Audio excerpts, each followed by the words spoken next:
it's Kendall, and this week we are hopping right back entertainment, and because Christmas is rapidly approaching, I thought I would bring you the master list of Christmas movies to watch with your family. So, number 1 is The Grinch That Stole Christmas, directed by Tim Burton, starring Jim Carrey as the Grinch. This movie is so funny. It shows the full story of the Grinch and how he came to be and how he came to hate the Who's, and how his heart grows 2 full sizes. Our second movie is A Charlie Brown Christmas by Bill Melendez. A classic Christmas movie, an animated movie. Charlie Brown and the Peanuts crew show you the true meaning of Christmas. Good grief. Our third movie is Home Alone by Chris Columbus. Kevin McAllister, a young boy, is left at home after throwing a tantrum and he doesn't get to go on a trip to Paris with his family during Christmas break. He thinks his wish to not have a family has come true, but in reality, they just left him. 2 stooges plot to break into his house, so then he has to defend his house all by himself. Super funny movie, one of my favorites. Number 4 is The Santa Claus 3, The Escape Clause. This movie has Martin Short and Tim Allen. Tim Allen as Santa and Martin Short as Jack Frost. This movie is so funny. Christmas kind of goes AWire after Jack Frost shows up and tells Santa that he's going to take over the North Pole. It is so great, definitely one of my favorites. Finally, number 5, The Polar Express. I love this movie so much. It takes me back to elementary school, the day before Christmas break, when school would let out and we would watch The Polar Express and wear pajamas and drink hot cocoa. This story is so sweet about how believing in Christmas can mean everything to you, and this little boy gets to go to the North Pole and meet Santa and make lots of friends and drink hot chocolate. Thank you guys so much for watching. This has been so much fun. I hope you definitely take the time to watch some of these movies and listen to some epic Christmas music. Bye! Happy holidays, guys!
Hello, I'm Ethan and I'm going to be your host for tonight.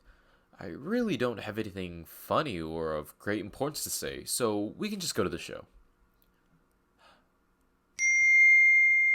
That's weird. I could have sworn I turned my ringer off. Oh, I just got a text from the producers. Please tell a joke, dance, or sing a song.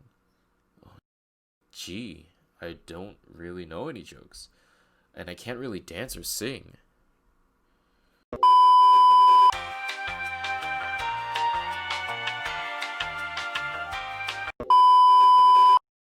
Okay, I just remembered a joke, and let me dance and sing for you a little too. Why did the chicken cross the road? He didn't. He was hit by a high-speed 18-wheeler and was smashed flat. Now, wasn't that funny? Ha ha ha. Now, watch the show. Cha-cha-cha.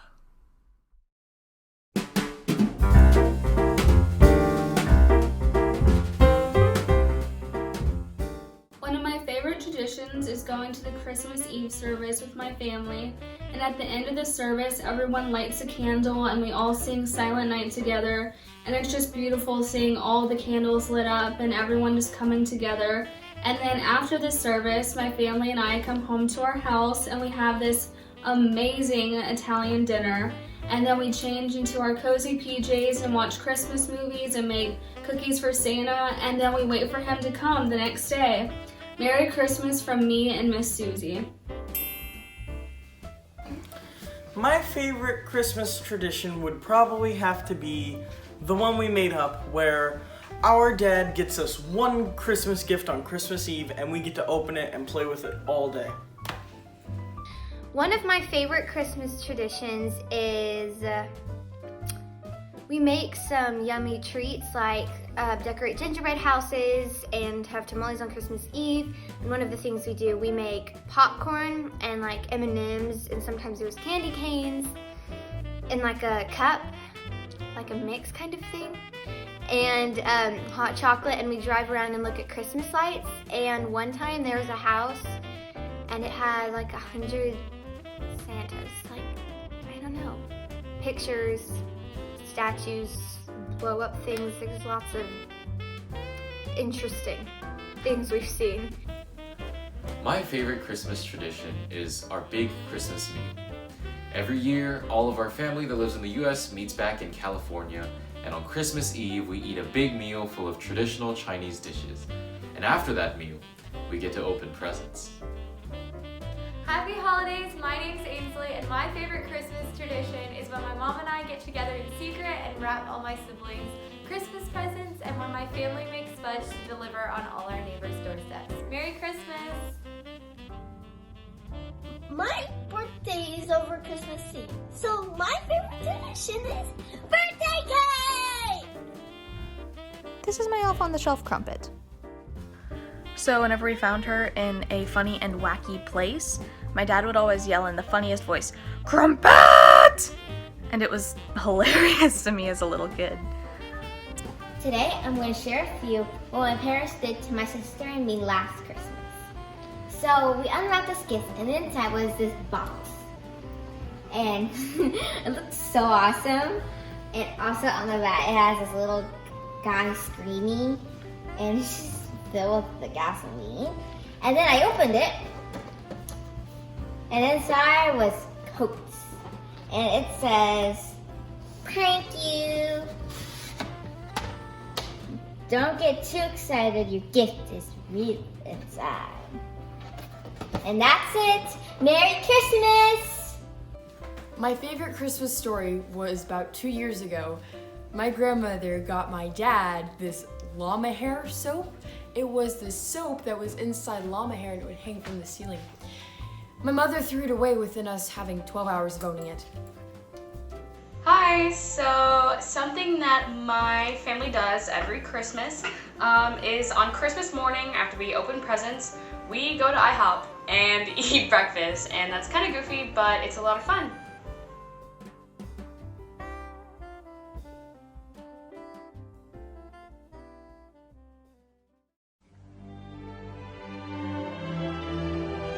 And now, some ideas with Ethan.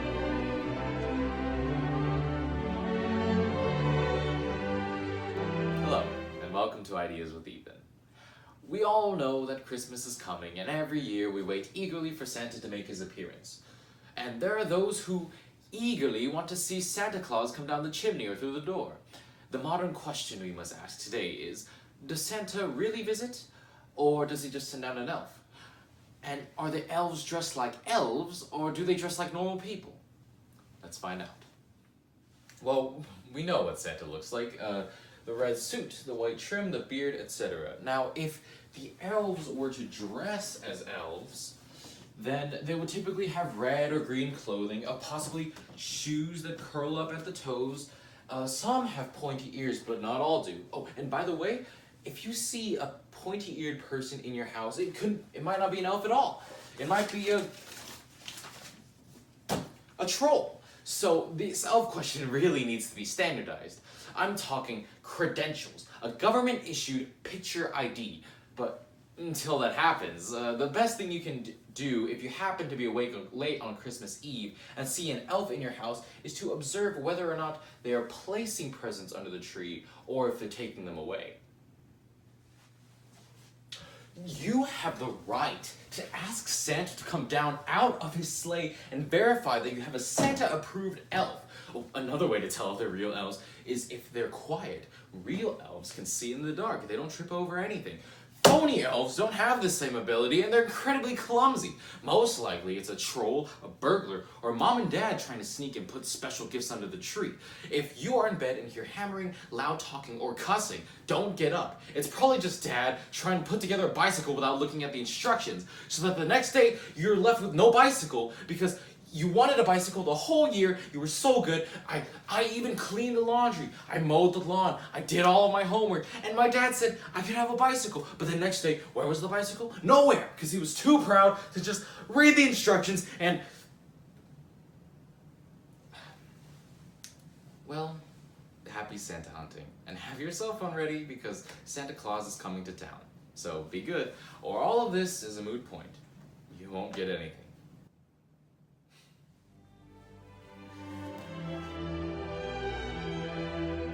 This has been Ideas with Ethan. Tune in next time to hear why the Easter Bunny and the Tooth Fairy are actually the same person.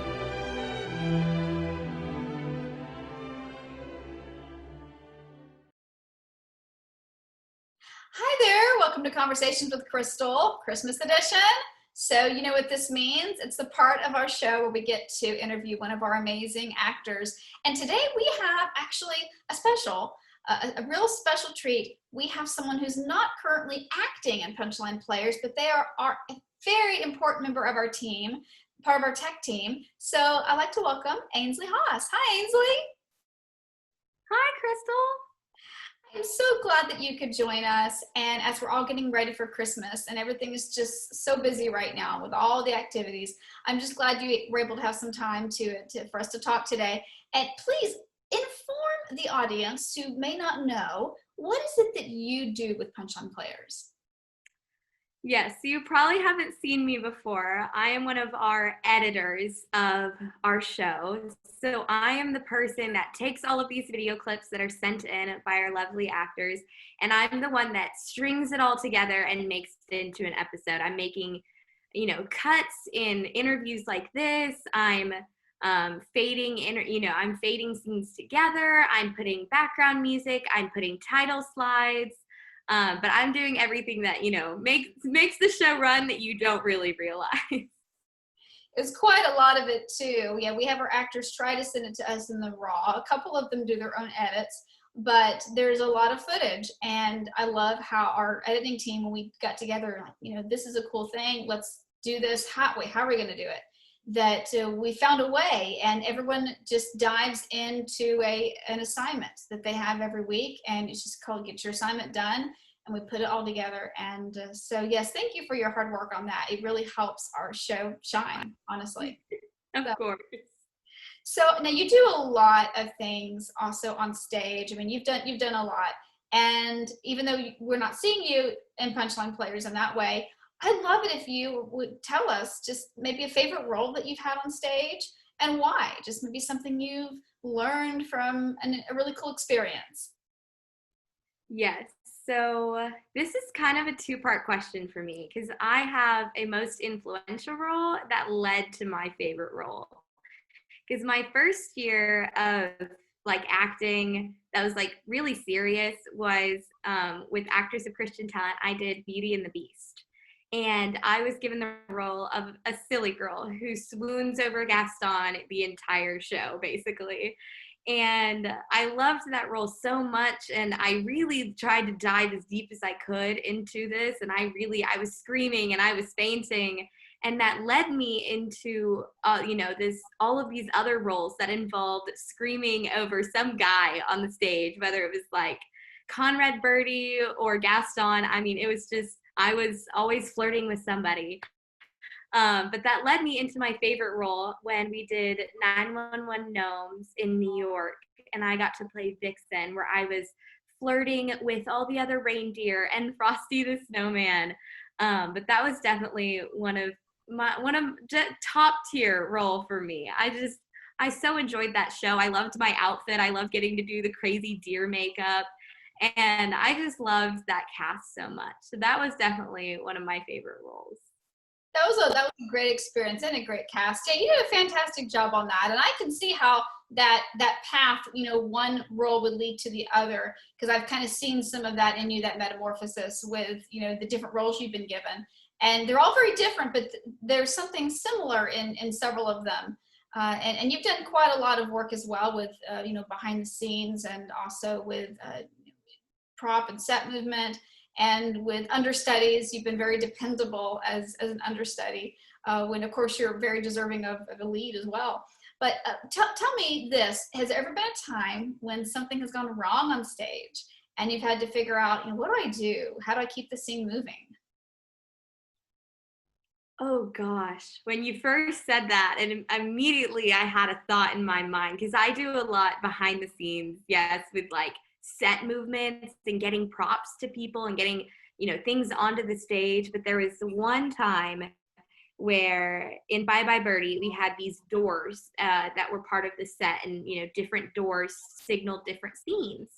And I had one scene where I had to run from laying on the ground at the front of the stage after I had passed out from swooning so hard. And I had to run to the very back, and I had to switch these doors to run to the front again and start, I was at the beginning of a scene, and we were like singing and walking off the stage. And there was one night where I thought I had put the doors in the right spot, because I was closing them. And, there's like a perfect alignment of the doors. So I ran back up and I start the scene, and I get off stage and I turn just to check to make sure. And sure enough, they were open and pushed to the side and just in completely wrong spots. And I was just so mortified, because I was like, I told all my friends that I was the door mover, and I just screwed up for the scene, because they started the scene with the doors like not in line, and there's giant gaps in between these doors. And I get backstage and my friends are like, what happened? And I'm like, I don't know. And so I'm like trying to inch them back together during the scene without being actually seen by the audience. And it was a mess. And I will always remember to like double check before you run away if you actually closed something or actually left something in the right spot. Well, I'm thinking that show we had so many door changes. Now it's almost like a faint memory to me. So what's comforting to know is that if I can't even remember, I don't think the audience probably did either by now. But I know at the time it's quite a thing. Well, hey, we've got a little bit more of the show left, so we're going to say goodbye for now. But Merry Christmas to you, Ainsley, and your family. Thank you for your help behind the scenes, and it's been so great talking with you today. Yes, it was so great to talk to you. Merry Christmas, Crystal. All right, bye. Bye. Hello. Today we are going to show you how to have your picture made by our virtual computer photography system. All you have to do is answer our 47 key points on our questionnaire. After all, the COVID virus has taken a heavy toll on our photography industry. I'd like to show you what I mean by reading some of the main points on these input cards. Let's begin. The first person wrote to us saying, I'm a 12-year-old boy. I like basketball. I have pale skin, and I smile a lot, and I have red hair. Let's look at the next one. I'm 90 years old. I'm a woman that's active. I have gray hair and a very big smile. Plus 42 more points. Last one wrote to us saying, I'm a 27-year-old girl that has big brown hair and brown eyes. I'm a serious type that dresses to make a statement, and I have rosy cheeks. Now let's see what our customers say about their pictures. The first boy wrote to us saying, I love it. The picture looks just like me. The second lady was 90 years old and also said, it looks just like me, but you did make me look years younger. Thank you. Last girl was 27 years old. I'm sorry, I lied. I'm only 9 years old, but I wanted to see what I was going to look like when I grew up. Thank you, I look so beautiful when I grow up. I'll probably be a movie star. Well, that's it, folks. Our pictures only cost 95 each, and the computer doesn't lie.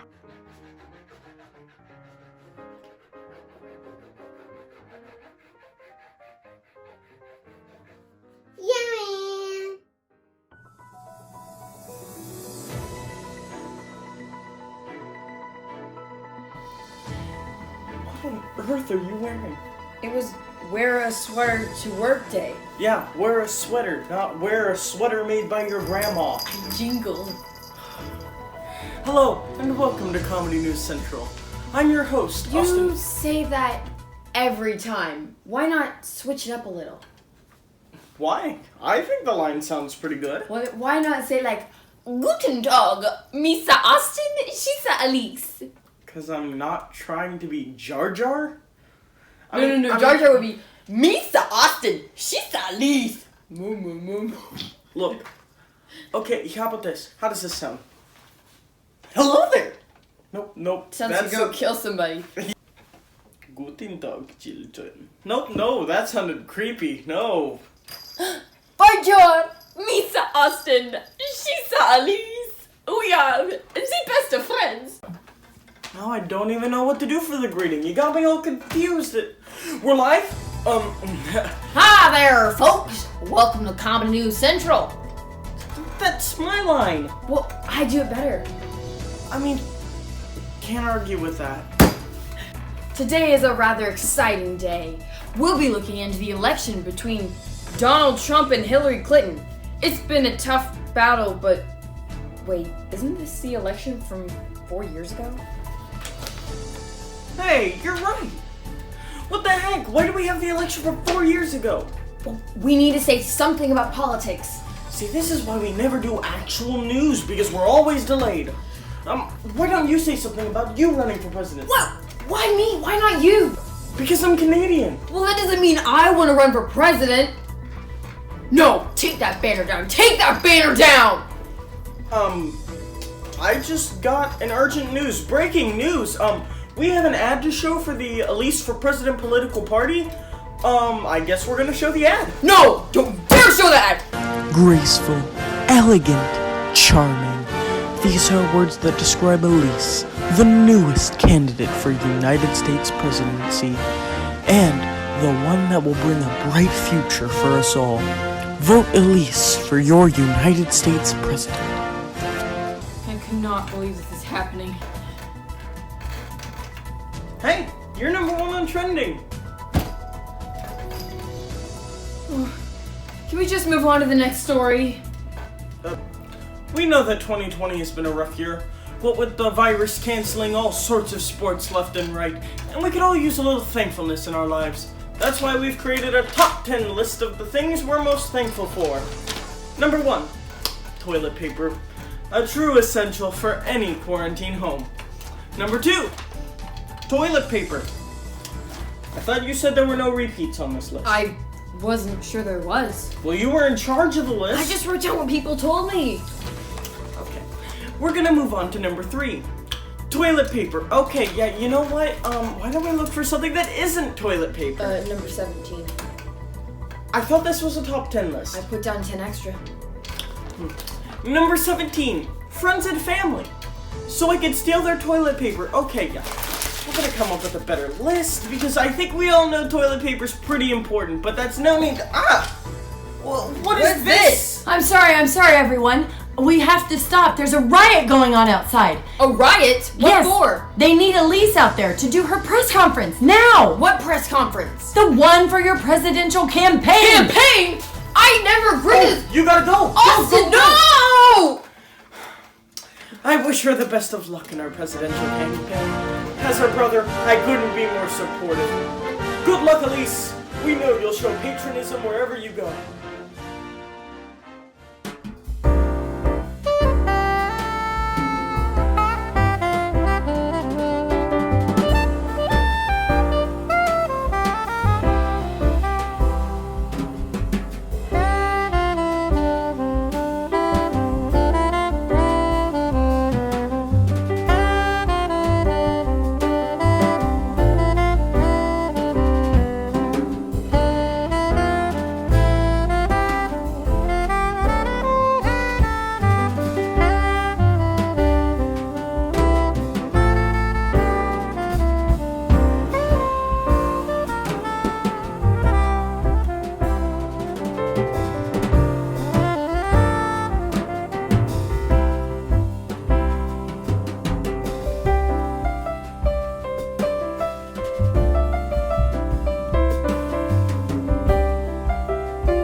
Welcome to Conversations with Crystal. You know what this part of the show is.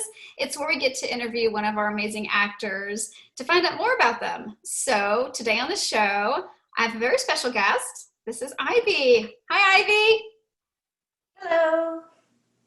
Hey, so how are you doing tonight? Pretty okay. Lots of stuff going on, but I'm good. That's like the mantra of 2020. Lots of stuff going on. It's nuts. Yeah. Either people have nothing going on or everything is going on, and there's no in between. Okay, so tell me a little bit about what you are doing in school right now. Like, what's the kind? Are you involved in theater in school? Yes. So how has that been going this fall? Have you been able to have any kind of activity or production or anything with your theater department?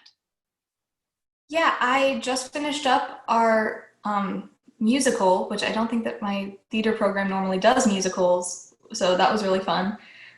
It was called Orphe and the Book of Heroes, and it was about Greek mythology. So just like musical plus Greek mythology equals totally me, and I loved it so much. It was awesome. Well, that sounds kind of cool. I'm glad you guys were able to do something. That's wonderful. Okay, so Ivy, I know that you have done a lot on stage. I've seen you act in person back when you were doing shows up here, and I'm sure you're just as fantastic or even more of a professional now as a sophomore down there. But tell me of a favorite role that you have had on stage and why, or maybe something really cool that you learned about that character or the history or the time period that just made you always go, hey, I really love that role. I think that my favorite role was actually when I was in Beauty and the Beast with you guys and I was Cogsworth. It was super fun. That's probably the most fun role that I've ever gotten because I got a ton of fun lines. One thing that I learned from that is I actually had to go and look up what Baroque was because I had to make the if it's not Baroque, don't fix it joke. So I learned a little bit about architecture history too.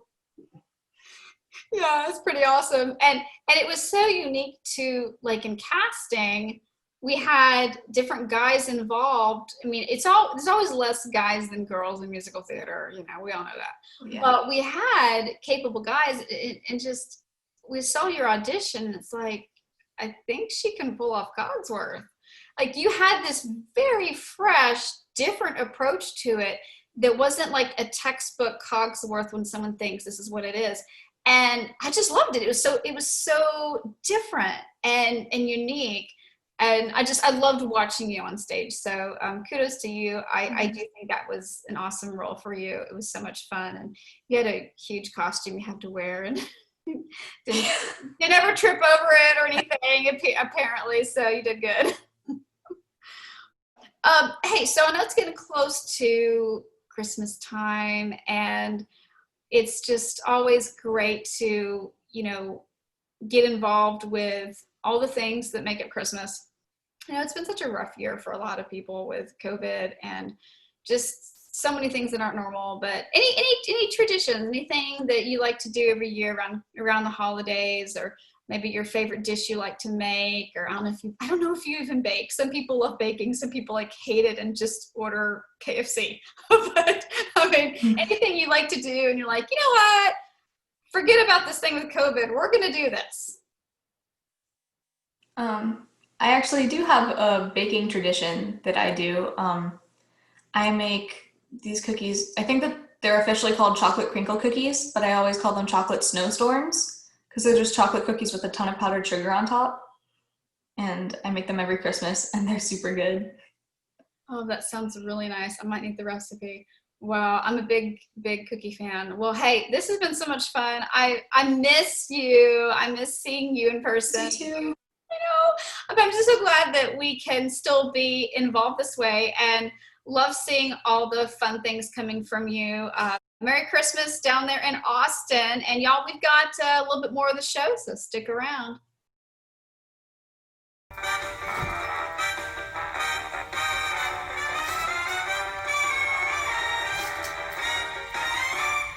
You're a mean one, Mr. Grinch. You really are a heel. You're as cuddly as a cactus. You're as charming as an eel, Mr. Grinch. You're a bad banana with a greasy black peel.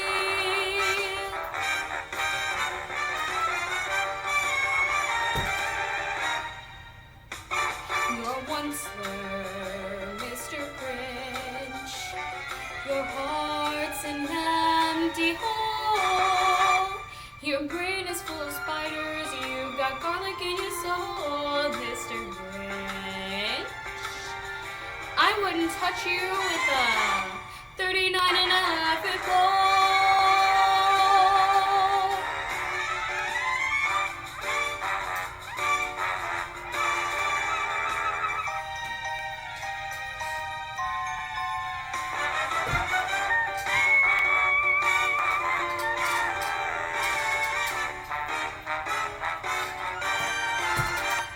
You're a foul one, Mr. Grinch. You have termites in your smile. You have all the tender sweetness of a seasick crocodile, Mr. Grinch. Given the choice between you, I think I'd take the seasick crocodile. Merry Christmas! Well, that's our show. I've been getting emails all across the nation. Most say I've got the moves like Jagger. This is Ethan signing off, the Triple Threat King.